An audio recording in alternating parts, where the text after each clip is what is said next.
Bank manager வீடு இதுதானம்மா? ஆமாங்க aunty. யாரும்மா பேங்க் மேனேஜரா இருக்காங்க? எங்கள் அண்ணன் தான். சொல்லுங்க ஆண்டி. அவர் கொஞ்சம் கூடுமா பேசணும். அவர் இல்லைங்க ஆண்டி. என்ன விஷயம் சொல்லுங்க, நான் வந்தா சொல்கிறேன். எவ்வளோ நேரம் தான் நான் பேசிட்டு போறேம்மா? ஆண்டி அவங்க தான் இல்லைன்னு சொல்கிறேன்ல. என்ன விஷயம் சொல்லுங்க, சொல்கிறேன்ல. இப்போ உனக்கு இவ்வளோ கோவம் வருது. எங்களுக்கு பல வாட்டி கோவம் வந்திருக்குமா? சாப்பிடலான்னு உட்காருவோம், ஒரு ஃபோனை போட்டு லோன் வேணுமான்னு கேட்பாங்க. பஸ் போயிடுச்சேன்னு குடுகுடுன்னு ஓடும், அப்போ ஒரு ஃபோனை போட்டு லோன் வேணுமான்னு கேட்பாங்க. இதே பல வாட்டி டார்ச்சர் அனுபவிச்சிருக்கிறோம். அப்படியே லோன் வேணும் நாங்கள் வரமாட்டோமா?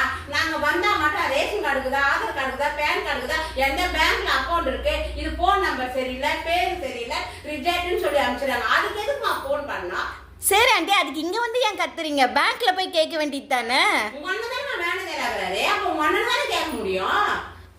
இன்னைக்கு நான் வந்திருக்கிறேம்மா, நாளைக்கு 10 பேர் ஒன்னு சண்டைக்கு வருவாங்க பாரு, அப்ப தெரியும். இவங்களா வந்தாங்க, இவங்களா கத்துனாங்க. பேங்க் மேனேஜராக இருக்கிறது ஒரு குத்தமா? ஐயோ கடவுளே.